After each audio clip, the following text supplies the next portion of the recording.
하나님 오늘 우리에게 주시는 말씀은 고린도전서 2장 1절에서 9절까지의 말씀입니다. 고린도전서 2장 1절에서 9절까지의 말씀, 신약성경 264페이지입니다. 하나님 오늘 우리에게 주시는 말씀을 함께 합독하겠습니다.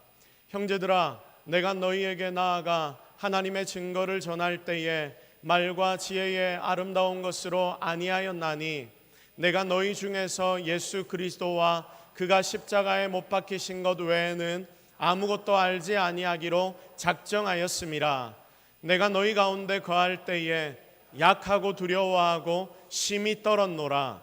내 말과 내 전도함이 설득력 있는 지혜의 말로 하지 아니하고 다만 성령의 나타나심과 능력으로 하여 너희 믿음이 사람의 지혜에 있지 아니하고 다만 하나님의 능력에 있게 하려 하였노라. 그러나 우리가 온전한 자들 중에서는 지혜를 말하노니 이는 이 세상의 지혜가 아니요 또 이 세상에서 없어질 통치자들의 지혜도 아니요 오직 은밀한 가운데 있는 하나님의 지혜를 말하는 것으로서 곧 감추어졌던 것인데 하나님이 우리의 영광을 위하여 만세전에 미리 정하신 것이라. 이 지혜는 이 세대의 통치자들이 한 사람도 알지 못하였나니 만일 알았더라면 영광의 주를 십자가에 못 박지 아니하였으리라. 기록된 바 하나님이 자기를 사랑하는 자들을 위하여 예비하신 모든 것은 눈으로 보지 못하고 귀로 듣지 못하고 사람의 마음으로 생각하지도 못하였다 함과 같으니라. 아멘. 자, 진짜 십자가가 있으면 순천명한다라는 제목으로 하나님의 말씀 증거하도록 하겠습니다. 여러분, 핸드폰, 다들 아마 손에 핸드폰을 하나씩 들고 있을 것입니다. 여러분, 핸드폰 하면 어떤 회사의 이미지가 가장 먼저 떠오릅니까? 삼성. 여러분, 삼성을 가장 먼저 떠올렸다면 여러분은 아재입니다. 왜냐하면 저도 솔직히 아재입니다. 10대, 20대, 이 10대, 20대 이걸 전체적으로 좀 조사를 했더니 50% 이상이 아이폰 구매 의사를 가지고 있었다라고 합니다.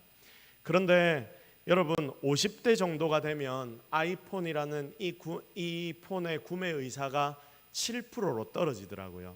그리고 60대 아이폰 구매 의사, 아이폰을 살 사람 이렇게 하면 100명 중에 3명이 손을 든다고 합니다. 그러니까 3%, 60대는 3%, 70대 가면 없다라고 이야기를 합니다. 그러니까 여러분, 아이폰은 젊은 아이들이, 젊은 친구들이 굉장히 좋아하는 폰이고 나이가 들면 들수록 삼성폰을 선호하는 우리나라의 특징들이 있더라. 그래서 삼성을 가장 먼저 생각하면 뭐라고요? 아재다. 여러분은 아재입니까? 자, 여러분, 그래서 젊은이들의 마음을 이 아이폰이 다 사로잡았습니다. 참 대단한 회사라고 생각됩니다. 이 대단한 아이폰이란 회사, 이 아이폰의 처음 개발자, 여러분 너무나 잘 아실 겁니다. 누구입니까? 스티브 잡스입니다. 스티브 잡스라는 이 사람이 지금은 이 땅을 떠났지만 정말 대단한 사람이었습니다. 초기에 스티브 잡스가 IBM이라는 컴퓨터 회사에서 떨어져 나오면서 자기만의 회사를 차리는데, 그러면서 굉장히 유명한 아이덴티티 디자이너인 폴 랜드라는 사람에게 디자인을 의뢰를 했습니다. 이 디자인을 의뢰를 했는데, 그러면서 시안을, 우리 회사의 로고와 그리고 우리 회사의 이미지를, 넥스트라는 회사를 처음에 만들었는데 그 회사의 이미지를 가지고 여러 가지 시안을 나에게 만들어서 저에게 보내주세요. 그러면 그것 중에 내가 하나를 선택하겠습니다. 여러분, 디자인 업계에서는 다 이렇게 시안을 받고 그 시안 중에 주인이 결정을 하고 이렇게 행하니까 당연히 그도 그렇게 주문을 했습니다. 그런데 그때 이 폴랜드라는 사람이 스티브 잡스에게 거절의 답변을 보냈는데, 거절의 답변을 보내면서 이유를 이야기하는 게 굉장히 인상적인 대답을 했습니다. 자, 이렇게 대답을 한 겁니다. 여러 개의 시안을 원하신다면 다른 사람에게 의뢰하십시오. 하지만 저에게 의뢰하신다면 제가 가지고 있는 모든 노하우를 동원해서 최고의 시안을 만들어 드리겠습니다. 단 하나이지만 최고의 시안을 내놓고 당신의 회사를 위해 내가 디자인을 하겠습니다. 자신감이 너무 대단하지 않습니까? 저는 이 글을 에센셜리즘이라는 책에서 읽었는데, 이 책에서 읽으면서 굉장히 중요한 한 가지를 발견하게 되었습니다. 확신이 있으면 사람이 담대해지는구나. 확신이 있으면 어떻다고요? 사람이 담대해진다, 당당해진다. 사람에게 확신이 있으니까 그 사람이 굉장히 담대해집니다. 이 디자이너는 자기 디자인에 대한 철학 그리고 확신이 대단했습니다. 굉장히 정확했습니다. 그리고 그는 실력도 대단했습니다. 그래서 그는 여러 개의 시간을 요청하는 그 대단하다는 스티브 잡스라는 사람에게 이렇게나 당당하게 그런 시안을 요구하려면 다른 디자인 회사로 가세요라고 이야기할 수 있었던 것입니다. 그렇습니다. 여러분, 팩트를 알고 있는 사람은 확신을 가집니다. 정확한 팩트를 아는 사람은 그의 마음 가운데 확신이 생깁니다. 주변에 어떤 소문들이 돌고 돌아도 거기에 절대로 흔들리지 않습니다. 여러분이 만약 어떤 사건을 눈으로 보았다고 생각해 보십시오. 주변에 소문이 돌기 시작할 때 여러분 그 소문에 흔들리겠습니까? 절대로 흔들리지 않습니다. 그 당시 예수 그리스도가 십자가에 달려 죽으시고 부활하신 뒤에 하늘로 승천하셨을 때에 예수님의 제자들 그리고 그 당시 예수님의 승천을 본 자들은 절대로 흔들리지 않았습니다. 그 이유가 무엇이냐면 그 팩트를 그들은 그 자리에서 보았기 때문입니다.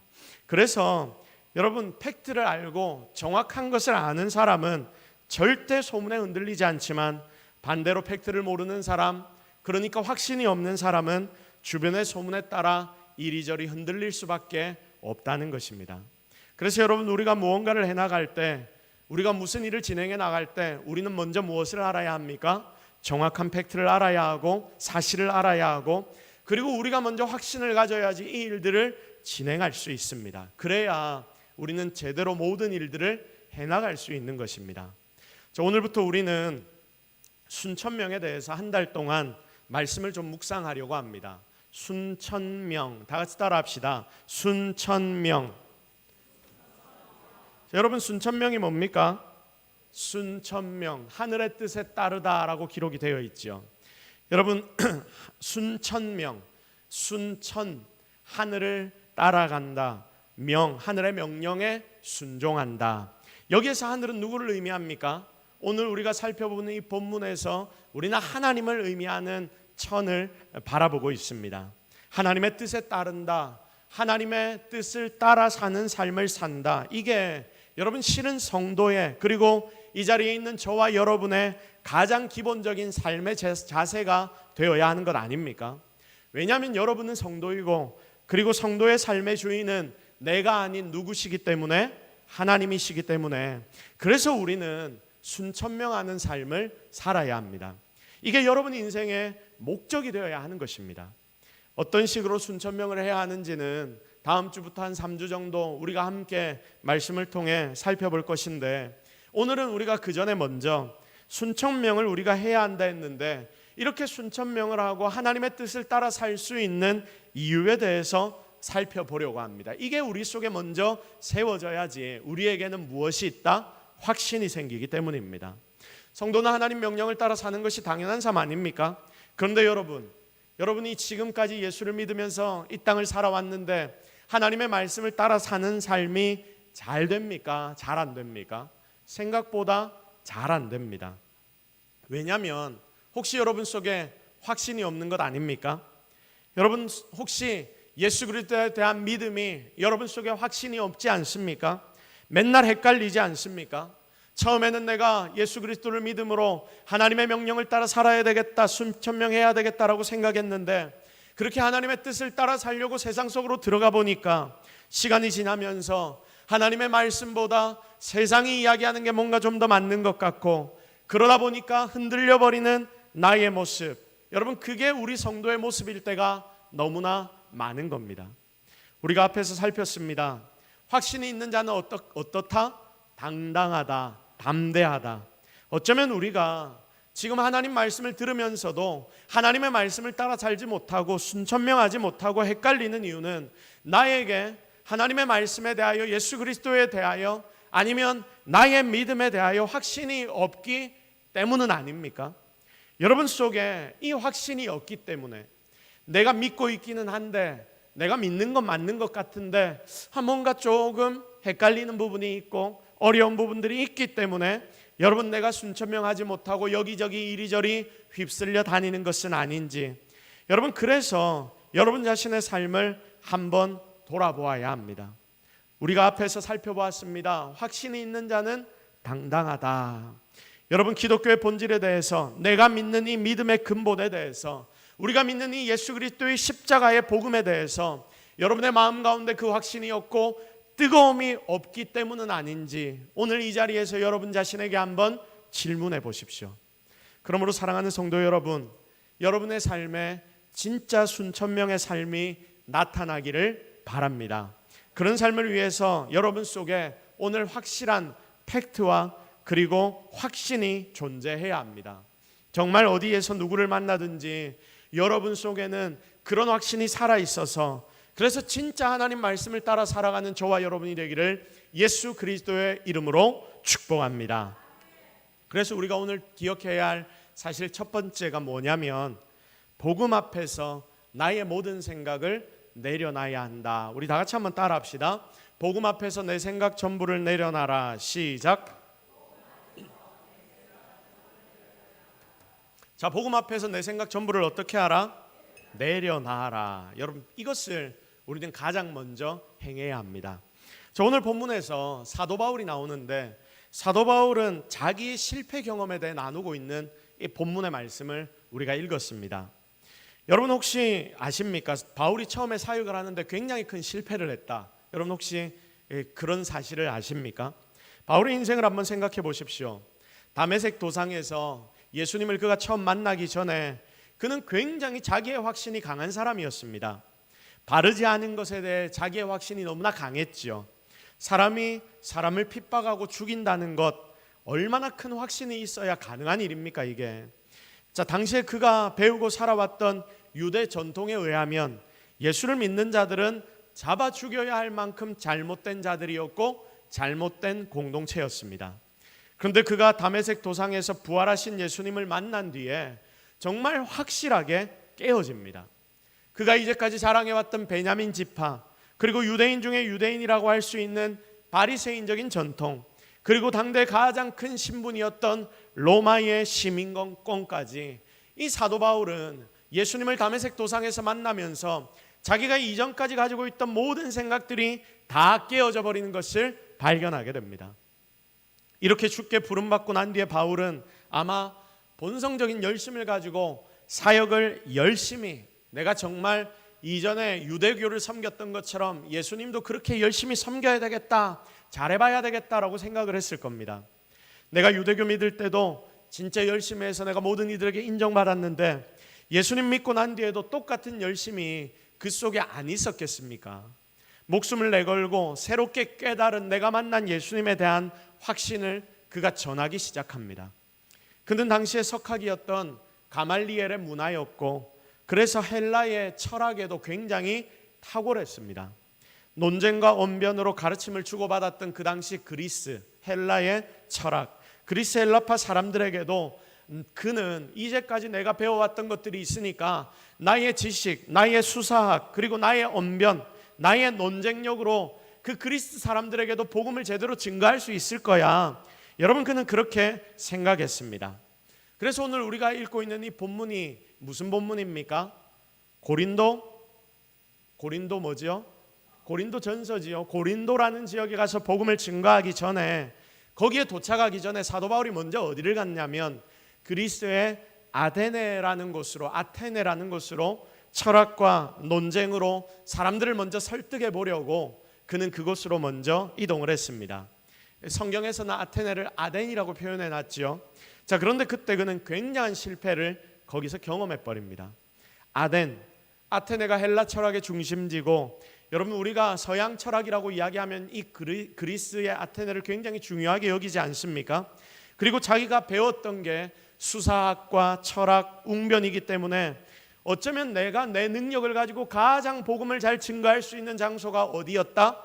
아덴이었다라고 그는 생각했고, 지금 이 그림에 나타나고 있는 아레오바고라는 광장에서 공개적으로, 여기가 어디냐면 좀 높은 등성 같은 곳인데 주변 여러 곳이 굉장히 잘 보이는, 그 당시에 사람들이 많이 모였던 아주 중요한 광장이었습니다.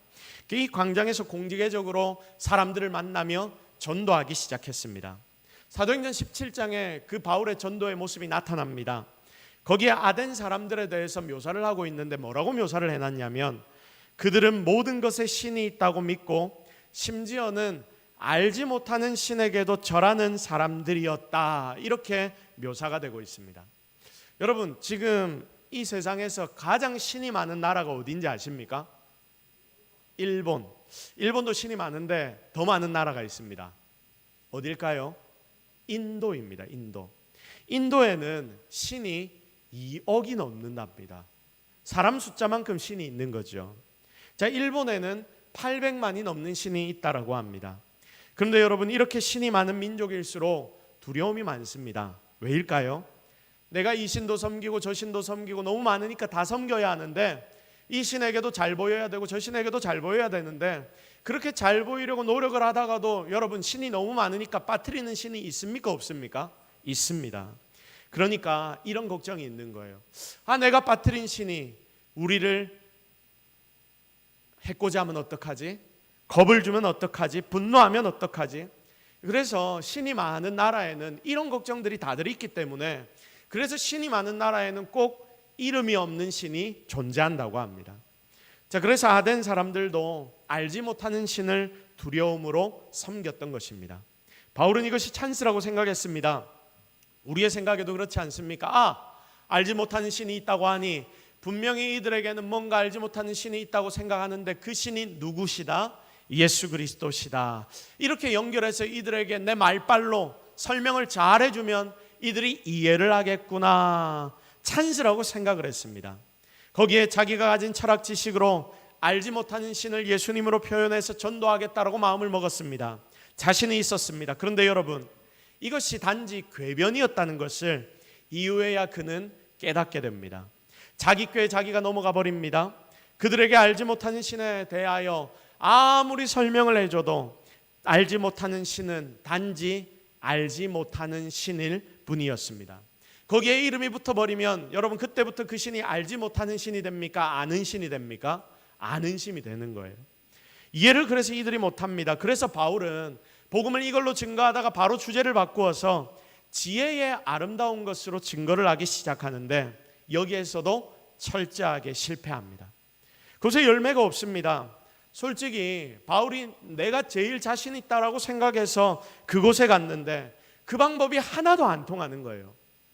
그걸 드디어 깨닫습니다. 여러분이 만약 이런 상황 가운데 빠진다면, 여러분이 제일 잘하는 일이라고 했는데 내가 40평생, 50평생, 60평생 이 일만을 해와서 나는 눈을 감고도 이 일을 하는 자다라고 생각을 했는데, 그래서 내가 이 일을 시도해봤는데 100% 처참하게 실패를 해버리는 것입니다.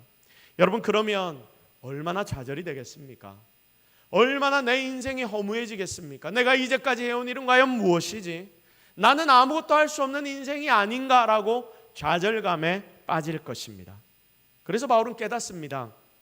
고린도에 이르러서는 더 이상 나의 말빨, 나의 능력, 나의 수사학, 나의 철학적인 지식, 이 모든 것들이 사람의 지혜, 결국은 사람의 지혜일 뿐이었구나. 이걸로 내가 복음을 증거하다가 망했으니 이제 나는 이걸로 하면 안 되겠구나. 그래서 뭐라고 작정합니까? 사람의 지혜로 내가 더 이상 복음을 전하지 않겠다라고 작정합니다. 이렇게 실패를 경험하고 고린도에 도착한 바울의 상태를 바울은 자신이 표현하고 있는데 뭐라고 표현하냐면 오늘 본문 3절처럼 표현하고 있습니다. 3절의 말씀 우리 같이 한번 읽어보겠습니다. 시작.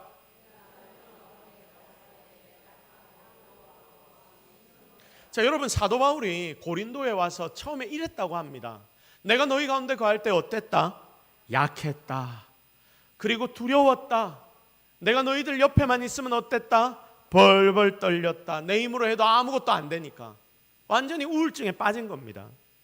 내가 니들에게 왔을 때 진짜 아무것도 못하겠더라. 전도가 뭐냐? 사람들한테 말도 못 붙이겠더라. 몸이 벌벌벌 떨려서 사람들 옆에도 내가 못 가겠더라고. 그게 그 당시의 나의 모습이었다. 전도가 뭐냐? 나는 바보 멍충이와 같았다. 하는 것마다 말아먹는 인간이다. 진짜 아무짝에도 쓸모없는 인생이다. 이런 내가 지금 예수님 이름 전한다고 돌아다니는데 아무런 효과도 없는데 내가 왜 이 짓을 하고 있지? 절망했던 바울의 모습이 오늘 여기에 나타납니다. 성도 여러분, 바울의 사역에 이런 실패가 있었다는 건 여러분 아셨습니까? 이 부분에 대해서 우리가 부각을 시키지 않으니 우리가 많이 생각을 못했지요. 그런데 사도 바울은 이렇게 예수 그리스도를 믿고 난 뒤에도 아주 철저하게 실패를 경험했습니다. 이런 처절한 실패를 경험한 뒤 바울은 전도할 용기가 안 납니다.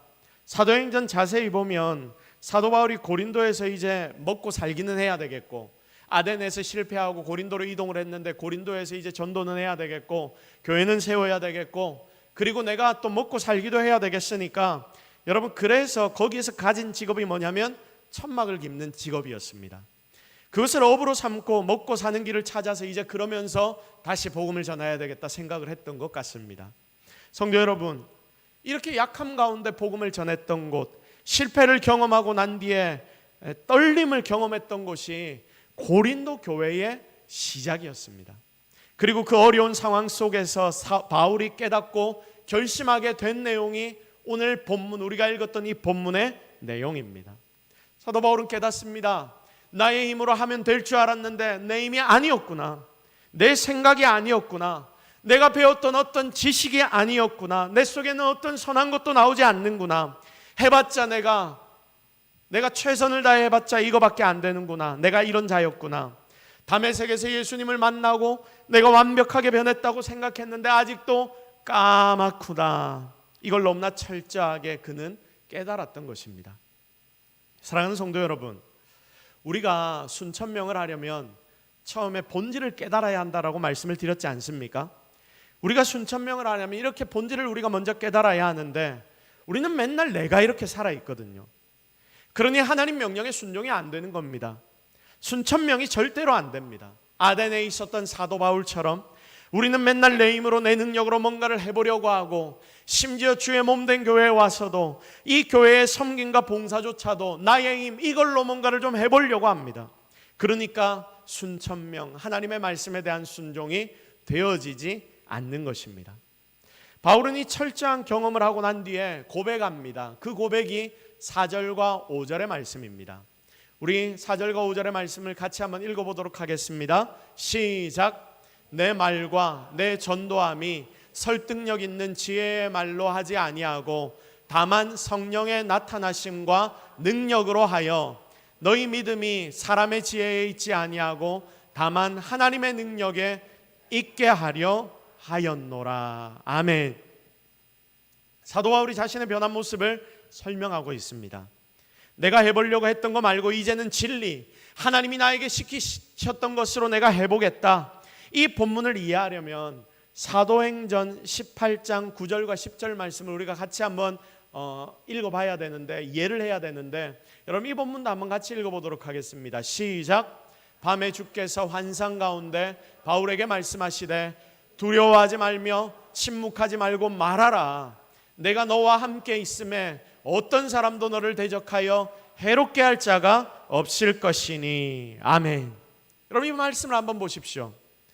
그가 실패하고 넘어졌을 때 하나님이 18장 9절 뭐라고 말씀하십니까? 밤에 주께서 환상 가운데 그에게 직접 찾아오십니다. 그리고 바울에게 말씀하십니다. 너 뭐 하지 마라? 두려워하지 마라. 벌벌 떨지 마라. 그리고 너 전도하다가 망했다 싶어서 이제 더 이상 전도 못하겠다 싶지. 그러나 너 입을 닫고 있지 마라. 침묵하지 말고 너 뭐 해라? 말해라. 이제는 누구의 힘으로? 나의 힘으로 내가 너에게 능력을 줄 것이다. 그게 바로 18장 10절 말씀 아닙니까? 내가 너와 함께 있음에 어떤 사람도 너를 대적하여 해롭게 할 자가 없을 것이다. 그가 실패하고 넘어졌을 때 하나님이 그를 찾아오셨습니다. 그리고 해야 할 일을 알려주셨습니다. 다시 한번 너 해봐라 라고 말씀합니다. 그런데 이번에는 내가 너와 함께 하겠다. 이 말씀은 내 힘으로 너 하면 된다. 내 능력으로 해라. 그 말입니다. 여러분 그래서 우리가 알고 있는 이 위대한 사도 바울이 이제 바울의 사역이 그때부터 제대로 시작되는 거예요. 드디어 바울 사역의 핵심이 순천명이 되는 것입니다. 하나님 바울을 살짝 치셨습니다. 좀 알아라 하면서 한 대를 때리신 것입니다. 예수 십자가를 경험하고 난 뒤에도 여전히 너는 너의 힘만 의지하고 있잖아. 그러면 안 돼. 그게 아니야. 본질을 제대로 깨달아. 십자가의 능력이 뭔지를 니들이 깨달아. 그래야 네가 사는 거야. 순천명. 하나님 명령을 따르는 삶이 진짜 이기는 삶이며 승리하는 삶이며 멋진 삶이야. 하나님이 그것을 바울에게 알려주시면서 오늘 여기 예배드리는 저와 여러분에게도 동일하게 하나님의 음성을 주시고 계십니다. 사랑하는 성도 여러분, 여러분에게 하나님이 여러분을 이 예배의 자리로 불러주셨는데 여러분이 그냥 이 자리에 나와 앉아 있는 것 같습니까? 절대로 아닙니다. 여러분을 이 자리에 하나님이 부르신 이유가 분명히 있습니다. 우연히 내가 동서교회 성도가 되어서 이 자리에 온 것이 아니라 우연히 이 지역을 돌아다니다가 내가 이 자리에 나와 이곳에서 한번 예배를 드리는 것이 아니라 하나님이 여러분을 부르셨기에 여러분이 이 자리에 앉아 예배 드리는 것입니다. 여러분에게 하나님이 순천명이라는 하나님의 명령에 순종하라는 말씀을 지금 이 순간 주시는 이유가 있지 않겠습니까? 목사님이 그냥 이런저런 설교를 하는구나. 절대 아닙니다. 지금 이 순간도 하나님의 계획 가운데 하나님이 직접 여러분의 마음을 두드리고 계신 줄로 믿으시기를 바랍니다. 너 순천명해야 해. 너 복음 앞에 진리를 이제 깨달아야 해. 너 언제까지 나를 믿는다고 하면서 그렇게 세상을 살아갈 거야. 능력 없는 힘 없는 성도로서 너 언제까지 그렇게 살아갈 거야. 이제 복음 앞에 너의 생각을 내려놔. 그러면 진짜 믿는 맛을 보고 살아가게 될 거야. 오늘 이 자리에 앉아있는 여러분 가운데 정말 이런 결단들이 나타나기를 기대합니다. 순천명하기 위하여 여러분의 모든 생각과 가치관, 이 모든 것을 하나님 앞에 내려놓으십시오. 그때부터 여러분은 하나님의 능력으로 순천명하는 인생이 될 줄로 믿습니다. 자, 그러면 여러분, 복음 앞에 여러분의 생각을 내려놓아라. 하나님이 이렇게 말씀을 하셨죠. 완전하게 내려놓고 하나님 명령을 따른다고 했는데 그러려면 우리에게 먼저 중요한 게 더 한 가지가 더 있습니다. 그게 뭐냐면 이 복음이 뭔지를 우리가 제대로 깨달아야 합니다. 여러분, 복음이 뭔지 아십니까? 복음이 뭔지 아십니까? 진짜 복음이 무엇인지 여러분 깨닫고 살아갑니까? 우리는 이 시간에 진짜 복음에 대하여 다시 한번 깨달아야 합니다. 여러분, 복음이 뭡니까? 우리가 지금 믿는다라고 하는 이 복음이 과연 무엇입니까? 우리가 세상 가운데 증거한다고 하는 이 복음이 도대체 뭡니까? 뭐길래 이 복음이 온 인생을 바꾸고 온 세상을 바꾼다라고 하나님이 말씀하십니까? 여러분이 성도인데 우리가 제대로 복음을 알고 있습니까? 복음에 대하여 여러분 제대로 알고 있습니까? 길 가다 지나가는 사람이 이 자리에 앉아있는 여러분에게 묻습니다. 나에게 묻습니다. 당신 도대체 뭐 믿습니까? 당신 도대체 뭐 믿습니까? 여러분 뭐라고 대답할 겁니까? 예수 그리스도를 믿는다. 예수 그리스도를 믿는다. 그것으로 그 모든 대답이 다 됩니까?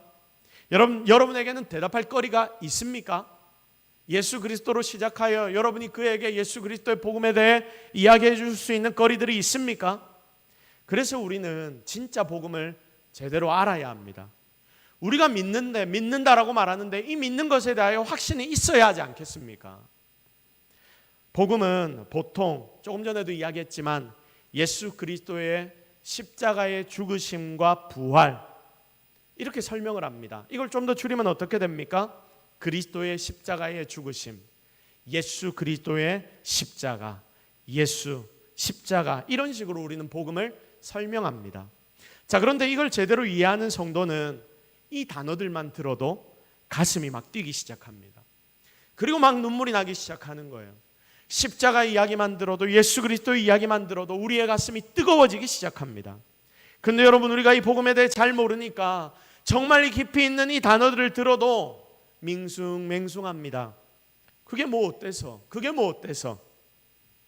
목사님만 아나? 나도 안다. 여러분, 아마 지금 이 말씀을 들으면서 생각하는 분들이 있을 거예요. 예수 그리스도의 십자가 나도 알죠. 복음에 대해 압니다. 안다라고 이야기를 하는 거예요. 목사님만 압니까? 저도 압니다.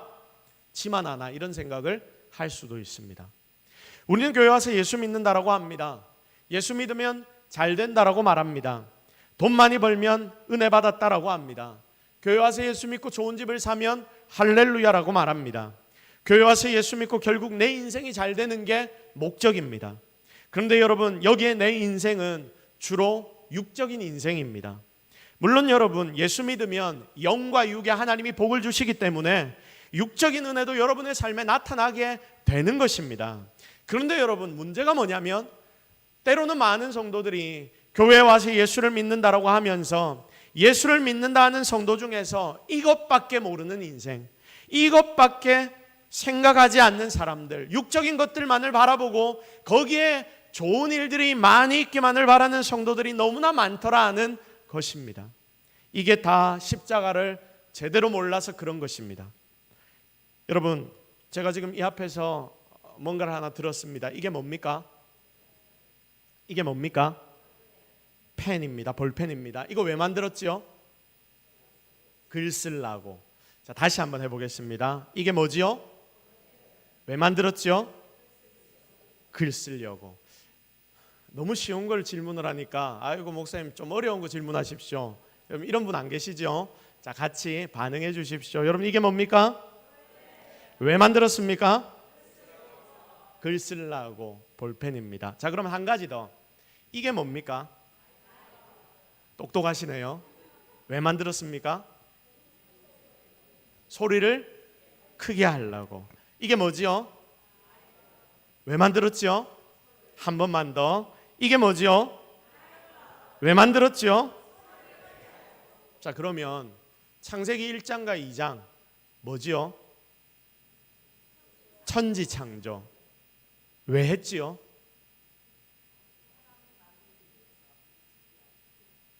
(1장과) (2장) 천지창조 속에는 사람이 들어가 있습니다. 자, 창세기 1장 2장 천지창조 왜 했습니까? 아까 그렇게 크게 이야기하시던 분들 다 어디 갔습니까? 모릅니다. 잘 모릅니다. 잘 모르겠어요. 여러분, 이거부터 막히니까 성경이 잘 안 보입니다. 아니, 내가 왜 여기에 있어야 하는지, 아니 내가 왜 창조되어야 하는지조차 우리가 헷갈리는 거예요.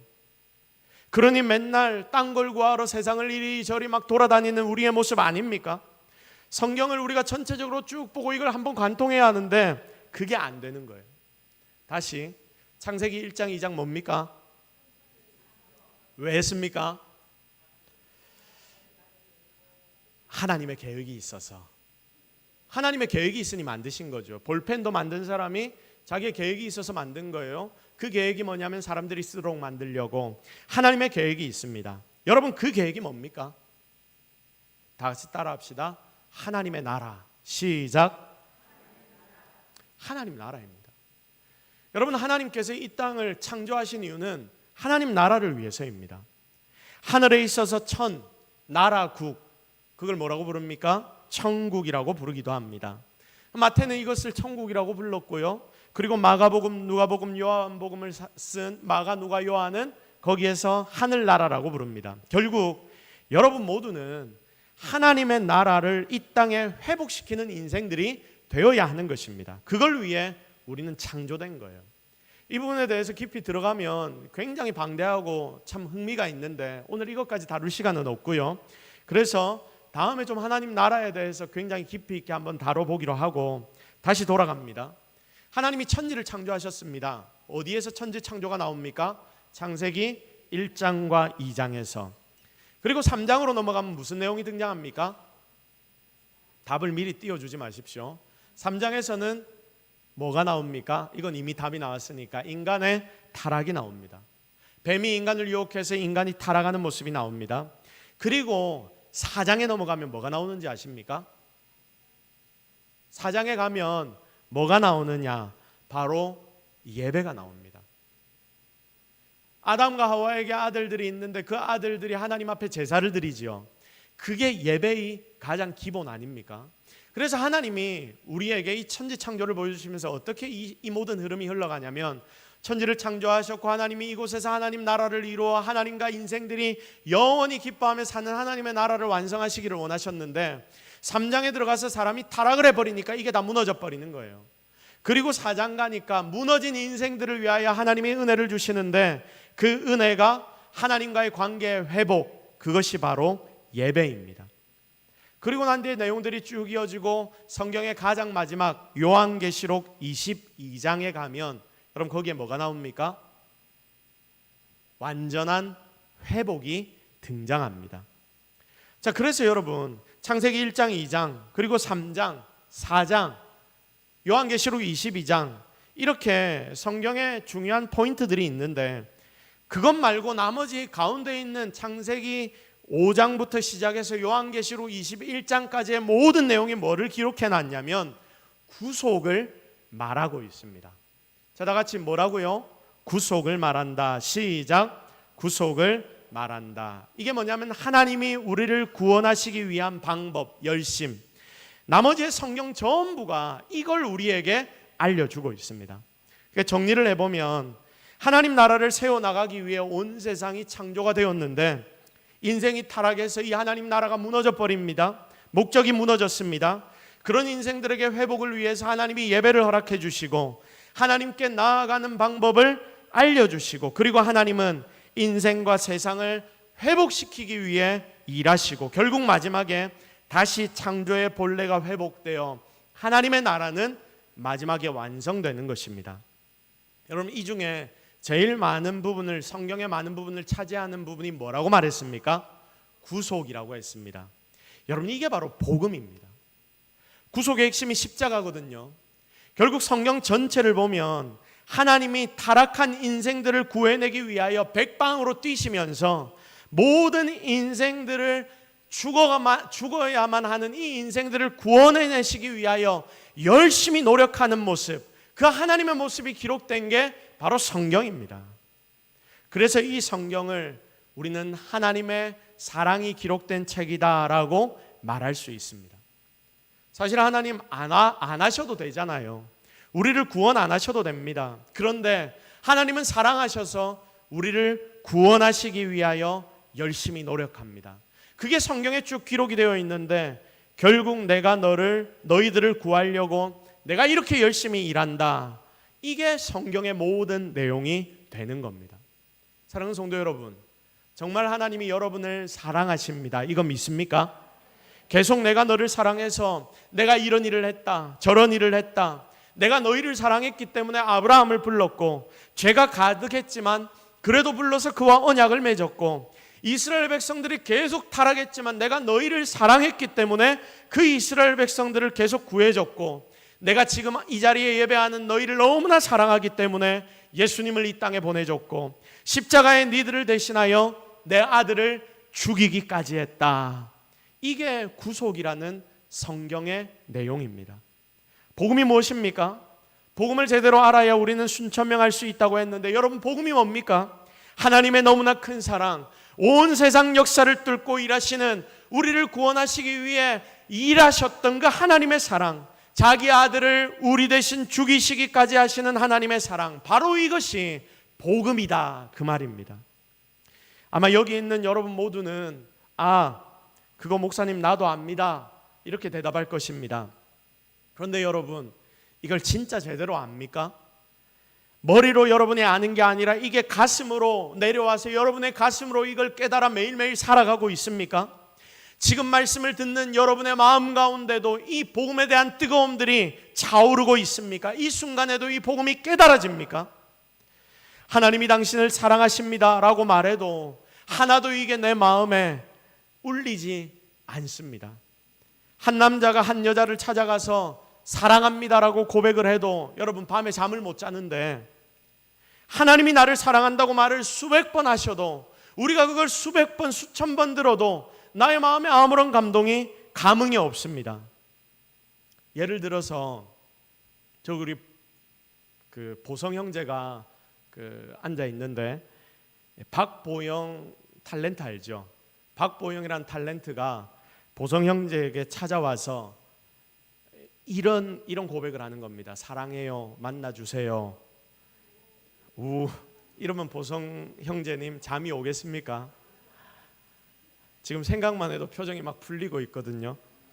자, 근데 여러분 하나님이 누구야 사랑한다 만나죠. 하나님이 지금 나에게 찾아와서 누구야 사랑한다 만나죠. 이걸 1년도 아니고 5년도 아니고 10년, 20년, 30년 하는데 여러분 우리는 이거 들은 채 많지 하면서 살고 있지 않습니까? 그런 사람이 제가 이 자리에 서서 설교한다고 뭔 말씀이 와닿겠습니까? 복음이라는 그 깊은 하나님의 사랑, 이거 제대로 깨달으면 견딜 수 없어서 가만히 있지 못하는 그 은혜. 여러분 지금 우리는 바로 이런 은혜를 한번 제대로 깨달아야 합니다. 아마 제가 누구를 지금 찾아가서 소고기 10만 원어치 사주고 맛있는 소고기 사가서 맛있게 구워 드세요 라고 이야기를 한다면 여러분 그 사람 감동받지 않겠습니까? 근데 하나님께는 여러분이 감동 안 받잖아요. 여러분의 인생 모든 것을 주시고 지금도 여러분의 인생을 이끌어 가시고 계신데 여러분 그런데도 하나님 앞에는 감동받지 못하고 매일매일 불평불만하는 게 우리의 모습 아닙니까? 이렇게 내가 성도가 되고 집사가 되고 권사가 되고 장로가 되고 목사가 되고 이러니까 여러분 우리의 인생에 뭔 일이 일어나겠습니까? 순천명이 되겠습니까? 그러니 정말 조금 해놓고 나머지는 다 내 마음대로 해놓고도 그러면서도 나는 할 거 다 했다 하나님 앞에 당당하게 이야기하고 그렇게 우리의 모습을 하나님 앞에 보여주고 있는 게 우리의 삶 아닌지 여러분 자신을 한번 돌아보십시오. 사랑하는 성도 여러분, 오늘 이 시간 다시 한번 복음이 하나님의 사랑이 여러분의 가슴 가장 깊숙한 곳을 울리기를 기대합니다. 예수님의 십자가 사랑이 다시 한번 여러분 가슴에 사무치기를 바랍니다. 진짜 이게 여러분의 현실이 되기를 기대합니다. 이 은혜가, 이 복음의 은혜가 매일매일 여러분의 삶 속에서 새로워야지 우리가 제대로 믿고 살 수 있습니다. 우리는 그제서야 제대로 순천명하는 삶을 살 수 있습니다. 그러므로 오늘부터 이제 이번 한 달 동안 순천명에 대하여 주님의 사랑, 십자가의 죽으심과 부활이 여러분의 능력임을 철저하게 깨닫기를 바라고요. 이걸 위해 정말 최선을 다해 기도하는 우리 모든 성도들이 되기를 예수 그리스도의 이름으로 축복합니다. 이제 말씀 정리합니다. 성도는 순천명의 삶을 살아야 합니다. 하나님의 명령을 따르는 인생이 되어야 합니다. 그걸 위해서 우리의 기본이 바로 서야 합니다. 그 기본은 무엇입니까? 다시 한번 주님의 복음 앞에 여러분이 깊이 젖어 들어가십시오. 그리고 그 복음 앞에 여러분의 모든 생각들을 내어놓으십시오. 그때 여러분의 인생은 예수 그리스도로 인하여 완전하게 달라지게 될 것입니다. 정말 그렇게 놀라운 은혜 가운데로 들어가는 우리 모든 성도들이 되기를 예수님의 이름으로 축복합니다. 우리 이 시간 말씀 붙잡고 한번 기도하겠습니다. 하나님, 오늘 우리가 순천명에 대해서 순천명의 기본이 뭔가, 내가 예수를 믿는다고 했는데 진짜 내가 예수를 제대로 믿고 있는가, 우리 주님을 믿는 믿음이 내 속에 있는가, 여러분 이 시간 이것 놓고 한번 고민하며 기도해 보십시오. 그리고 기도합시다. 하나님, 복음에 대해 내가 제대로 깨달아 알게 하옵소서. 진짜 복음이 나를 살리는 은혜를 경험하게 하옵소서. 이 제목들을 놓고 우리 함께 하나님 앞에 기도하며 나아가도록 하겠습니다. 다 같이 기도하십시다. 하나님, 오늘 우리가 하나님 앞에 나와왔습니다. 하나님의 은혜를 기대합니다. 하나님의 능력을 바랍니다. 주님, 우리가 주의 은혜에 깊이 젖어 살기를 원하오니 이 시간 일하시고 역사하여 주옵소서. 하나님의 능력이 우리에게 너무나 필요합니다. 하나님의 은혜가 우리에게 너무나 필요합니다. 하나님, 오늘 우리와 함께하여 주옵소서. 일하여 주옵소서. 행하여 주옵소서. 이들의 마음 가운데 주의 복음이 사무치게 하나님 이들의 가슴을 두드리게 하시고 놀라운 복음의 능력으로 우리가 다시 한번 살아나게 하옵소서. 하나님의 능력만을 기대합니다. 주님, 오늘 우리가 하나님의 말씀을 묵상했습니다. 정말 하나님의 말씀이 내 삶을 꿰뚫어 이제는 순천명하는 인생, 복음에 사로잡혀 살아가는 우리 모든 성도들이 되게 하옵소서. 모든 것 다 하나님 은혜인 줄로 믿사옵고 예수 그리스도의 이름으로 기도드립니다. 아멘.